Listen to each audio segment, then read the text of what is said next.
puji Tuhan, Tuhan Yesus memberkati.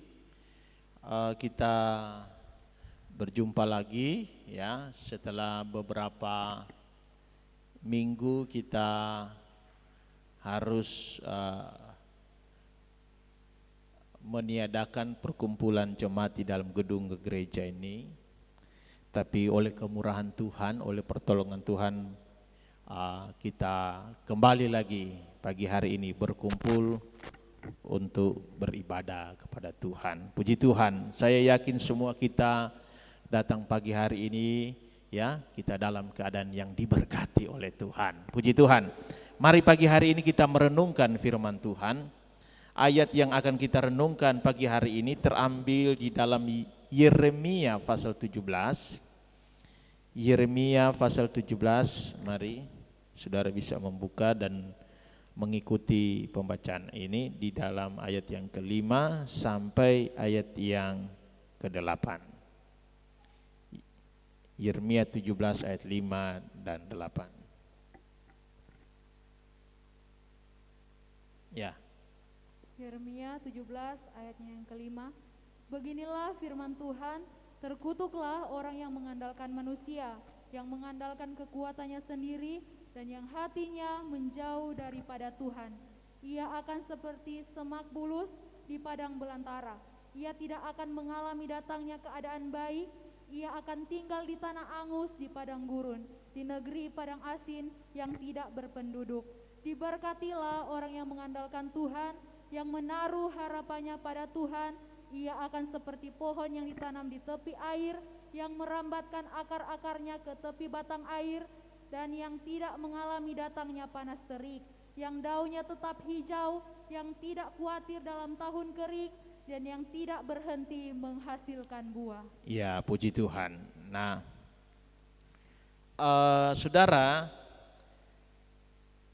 kalau kita melihat dengan seksama pembacaan ayat firman Tuhan ini, di sini kita bisa memahami saudara bahwa Allah menentukan ya, Allah di mana manusia hidup di dunia ini, bahwa manusia ditentukan ya, atau Tuhan atau Allah menetapkan dua keadaan hidup saja, yaitu keadaan hidup yang terkutuk dengan keadaan hidup yang diberkati.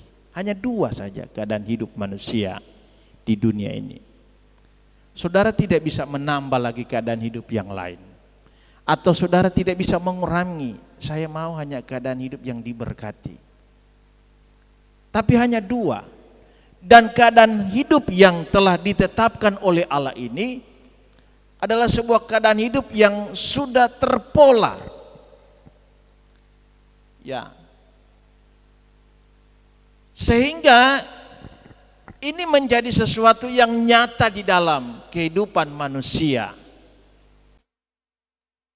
Bahwa kita melihat ada keadaan hidup yang terkutuk dan ada keadaan hidup yang diberkati. Dan kita tidak bisa lepas dari dua keadaan hidup selama kita hidup di dunia ini. Karena ini sudah ditetapkan oleh Allah dan ini sudah menjadi sebuah hukum, saudara, bagi manusia yang ada.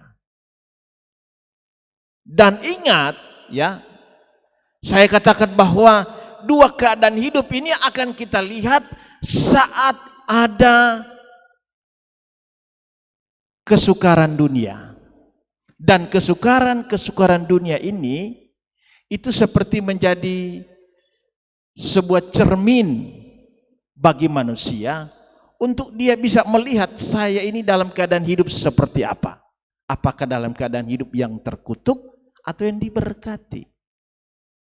Jadi sebuah pola, ini seperti sebuah pola ya, dua keadaan hidup ini. Sama dengan kalau orang menjahit, ya, sini ada tukang jahit ya, pasti buat pola dulu ya, mau ya, buat pola dulu, tidak ada langsung menjahit langsung tak, buat pola dulu, ya. Begitu sudah jadi, akan baik dilihatnya, bagaimana baik atau tidak, cari cermin. Ya. Kalau tidak dapat cermin, suruh jadi lihat orang lain, gagal ini atau tidak. Supaya kita bisa ukur. Kita dapat ukur semuanya. Nah, keadaan hidup di mana Allah telah menentukan dua keadaan hidup ini akan nampak, akan dapat kita ukur, akan dapat kita lihat saat kesukaran dunia itu datang. Dan itu seperti cermin saya katakan tadi. Ingat, kesukaran dunia ini bukan sebuah akibat dari perbuatan manusia.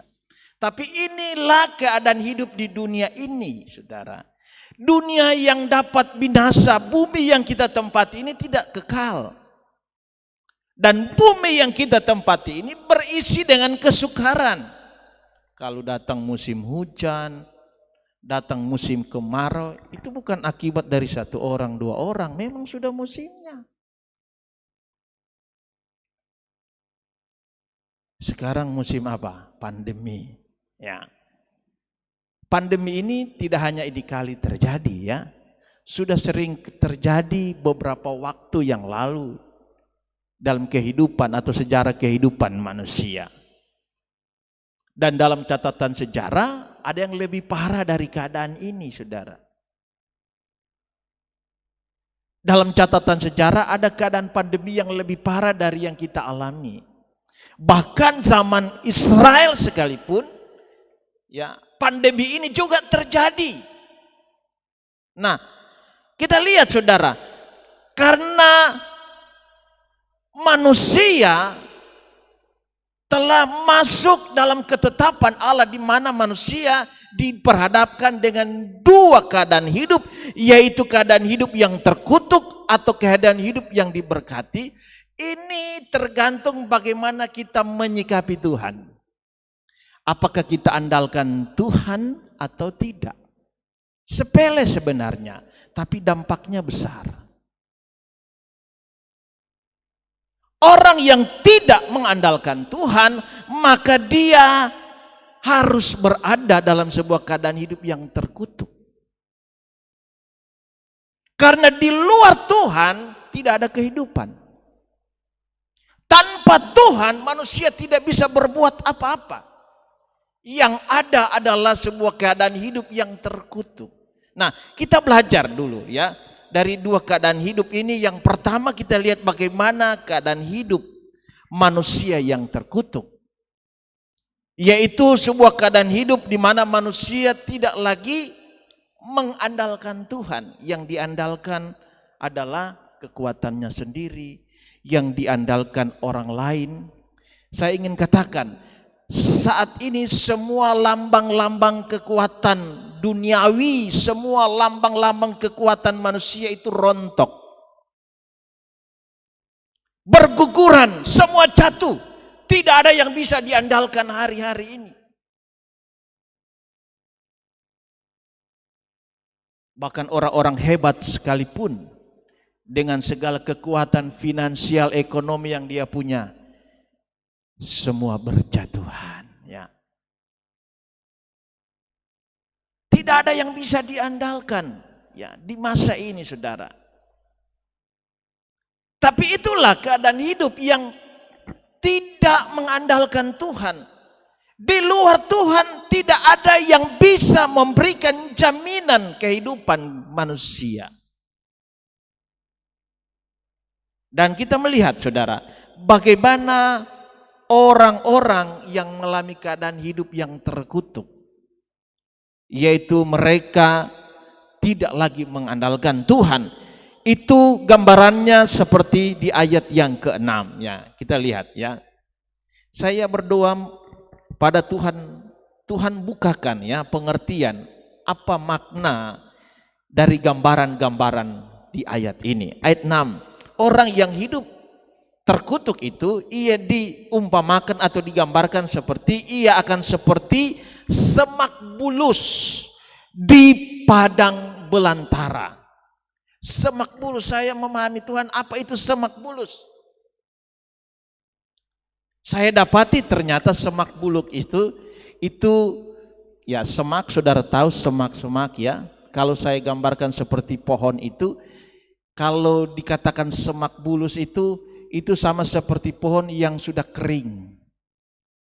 Sudah tidak ada lagi daun-daunnya. Bahkan cabang-cabangnya juga sudah rontok, sudah patah semua. Yang tertinggal hanya batang pohon. Mau bilang dia sudah mati tapi masih tetap berdiri. Apa makna dari gambaran ini? Ya. Yaitu bahwa kehidupan yang terkutuk itu adalah sebuah kehidupan yang tidak akan ada masa depan. Kehidupan di mana yang ada adalah kesedihan demi kesedihan. Kehidupan di mana yang ada hanya adalah kecemasan dan ketakutan. Tidak punya masa depan, tidak punya sesuatu yang diharapkan. Tidak ada sumber mata air kehidupan.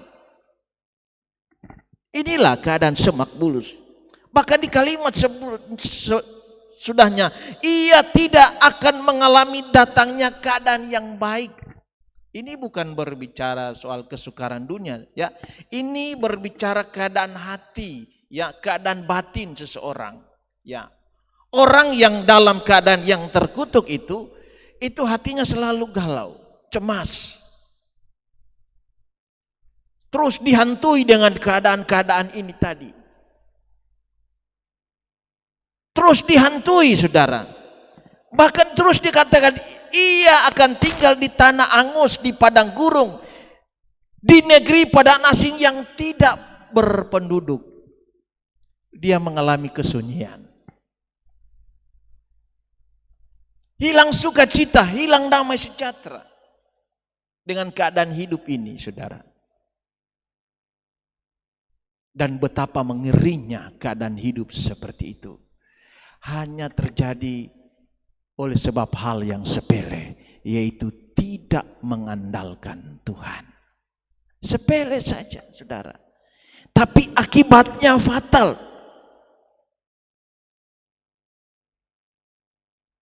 Akibatnya fatal, saudara. Nah, hari-hari ini sikap mengandalkan Tuhan itu diuji, saudara, dengan cermin tadi itu, yaitu apa? Kesukaran dunia. Diuji, saudara. Kita diperhadapkan dengan sebuah cerminan.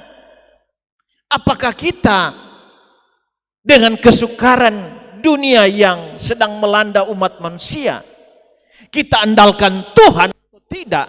Ini kita diuji, saudara. Dan orang yang tidak mau andalkan Tuhan, maka dia mengalami keadaan hidup yang sangat-sangat mengerikan. Nah, kita lihat terus, ya. Bagaimana dengan keadaan hidup yang kedua, yaitu keadaan hidup yang diberkati. Keadaan hidup yang diberkati adalah keadaan hidup yang terjadi karena seseorang mengandalkan Tuhan. Dan apa dampak yang dia peroleh? Kita lihat, ya, di ayat yang ke-8, ya. Orang yang mengandalkan Tuhan itu adalah orang yang diberkati.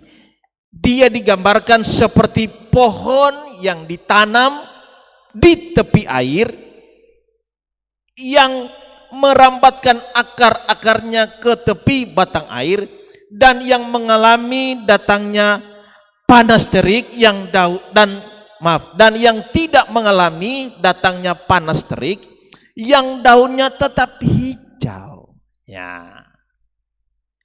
Orang yang berada dalam keadaan hidup diberkati oleh Tuhan oleh sebab dia mengandalkan Tuhan, maka sekalipun datang itu kesukaran dunia, maka dia tetap berdiri teguh, dia tetap hijau dan berbuah. Itu perbedaan, saudara. Sama-sama alami kesukaran dunia, tapi ada dampak yang berbeda, ya.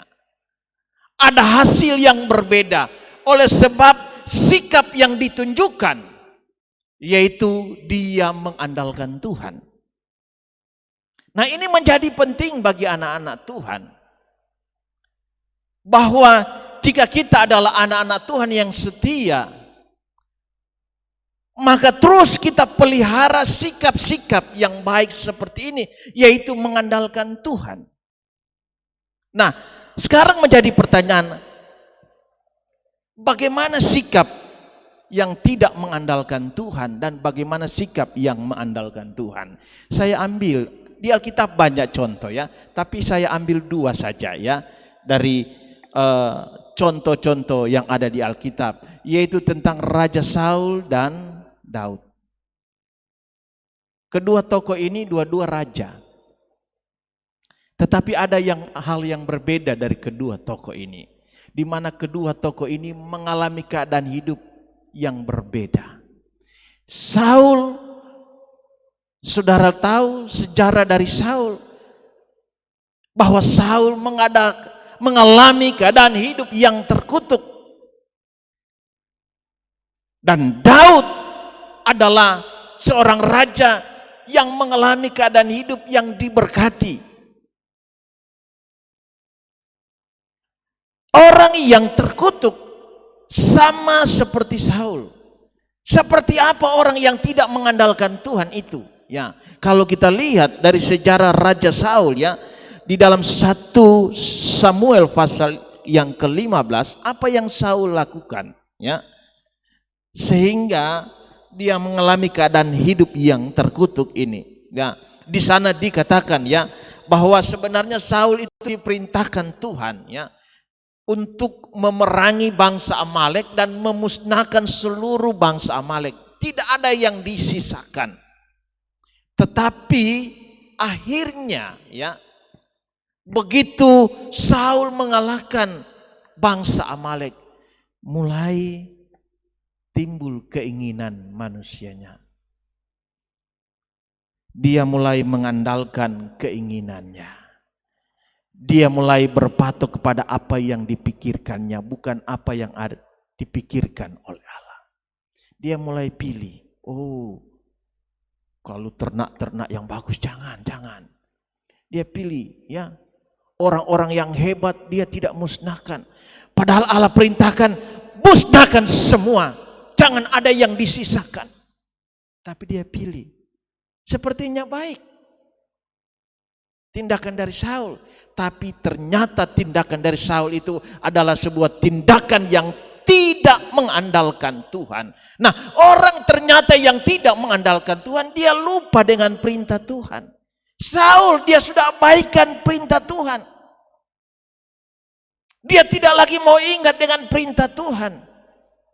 Begitu diperhadapkan dengan keadaan, wah ini ada banyak yang bagus-bagus ini. Sudah, tahan saja. Ambil saja yang baik-baik, yang bagus-bagus.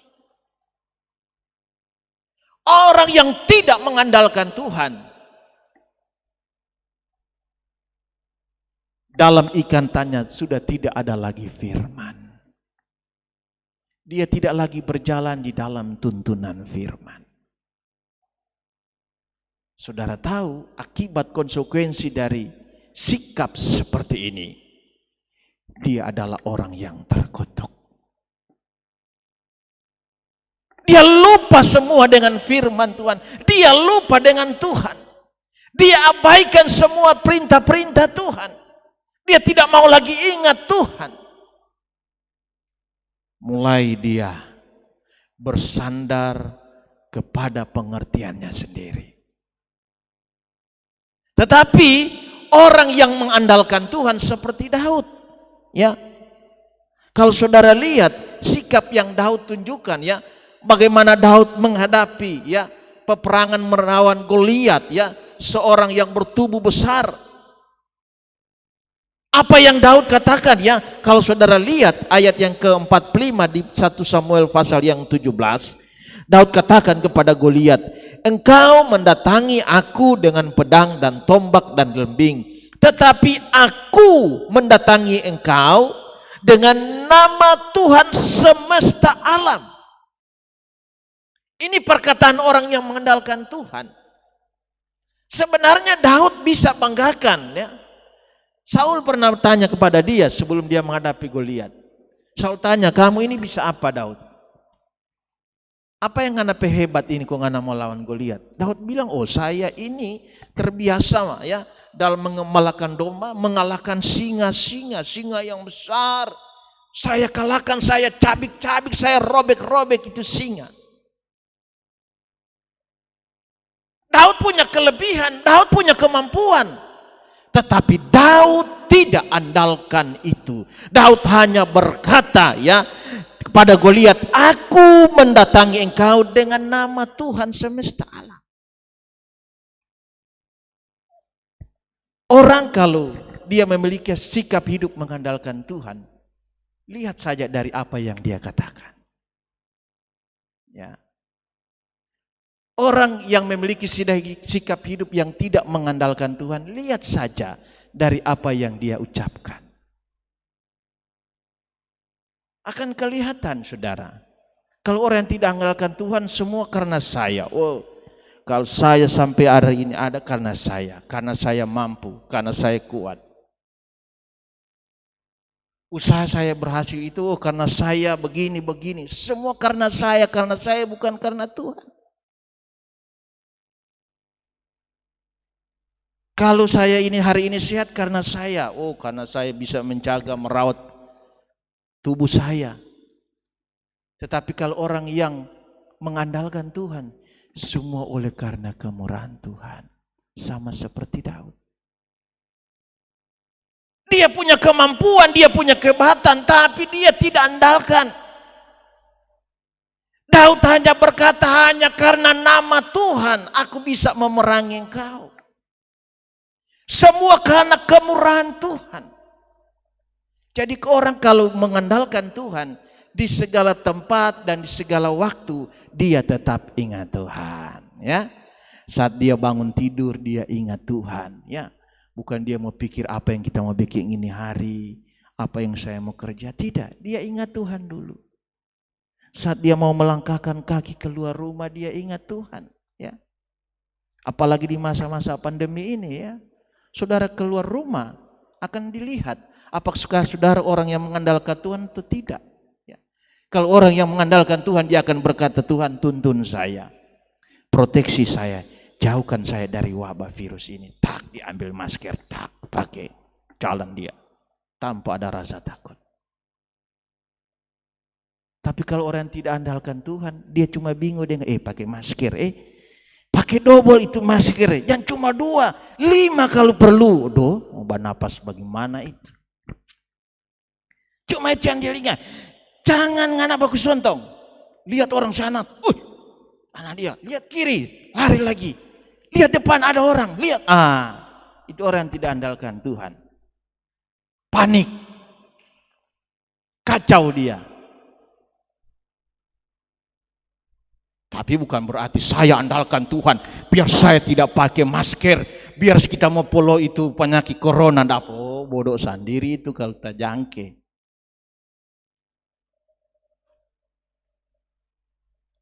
Orang yang andalkan Tuhan itu tunduk di bawah firman Tuhan. Tunduk di bawah aturan-aturan yang ada.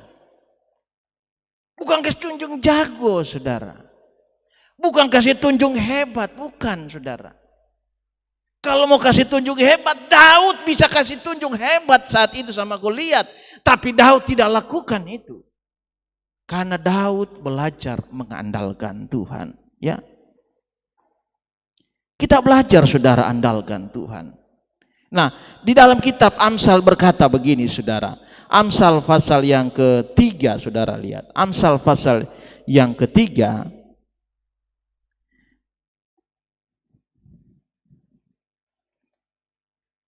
Coba saudara lihat. Amsal pasal yang ketiga, coba Baby baca. Amsal pasal 3. Ayat yang ke-5 sampai ayat yang ke-7. Percayalah kepada Tuhan dengan segenap hatimu dan janganlah bersandar kepada pengertianmu sendiri. Akuilah dia dalam segala lakumu, maka ia akan meluruskan jalanmu. Janganlah engkau menganggap dirimu sendiri bijak, takutlah akan Tuhan dan jauhlah. Ya, mari kita belajar saudara, ya. Kita andalkan Tuhan. Orang yang mengandalkan Tuhan yaitu percaya penuh kepada Tuhan. Dia mengikat dirinya kepada Tuhan, yang artinya dia melekat kepada Tuhan. Dia selalu ingat Tuhan. Dia mau dituntun oleh Tuhan. Kitab Amsal berkata, percayalah kepada Tuhan dengan segenap hati, ya. Dan orang yang mengandalkan Tuhan itu tidak bersandar pada pengertiannya sendiri. Tidak. Tapi ini Saul lakukan. Dia tidak andalkan Tuhan. Dan dia bersandar kepada pengertian dia sendiri. Tapi Daud tidak. Ya, yang Daud lakukan, Daud selalu mengakui Tuhan di dalam setiap apa yang dia lakukan. Akuilah dia dalam segala lakumu, maka ia meluruskan jalanmu.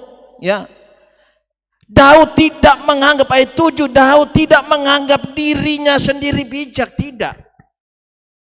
Jangan lakukan itu. Sepele memang ini, tetapi ini dampaknya besar. Nah, kita jemaat Bethesda Bunta, kita adalah orang-orang yang diberkati oleh Tuhan. Ya, saya bisa melihat, ya, jemaat-jemaat Bethesda Bunta hari-hari ini teruji, dan saya bisa melihat jemaat hari-hari ini bertumbuh dewasa. Ya, karena sekalipun beberapa minggu ini tidak ada ibadah, orang di luar sana panik dengan tidak ada ibadah. Tapi saya bisa lihat jemaat Bethesda Bunta tidak pusing mau ada ibadah di gereja atau tidak, karena di rumah mereka masing-masing di sana ada hadirat Tuhan. Tidak persoalan. Karena ibadah kepada Tuhan tidak tergantung ada ibadah di dalam gereja atau tidak, ada jadwal ibadah atau tidak. Saya bisa lihat itu saudara. Dan saya bersyukur kepada Tuhan. Saya bersyukur saudara. Ini jemaat yang dewasa, jemaat yang kuat. Di mana jemaat yang membangun hadirat Tuhan tidak dibatasi oleh tempat. Tidak dibatasi oleh waktu. Di mana saja, waktu kapan saja mereka mengangkat hadirat Tuhan. Mereka membangun hadirat Tuhan. Dan ini yang saya inginkan. Dan kita semua inginkan dan Tuhan menginginkan. Ya, umat-umat Tuhan seperti ini. Dengan kita mengandalkan Tuhan, maka kita akan bisa melihat ada hal yang baik, keadaan hidup yang diberkati oleh Tuhan akan kita alami. Puji Tuhan.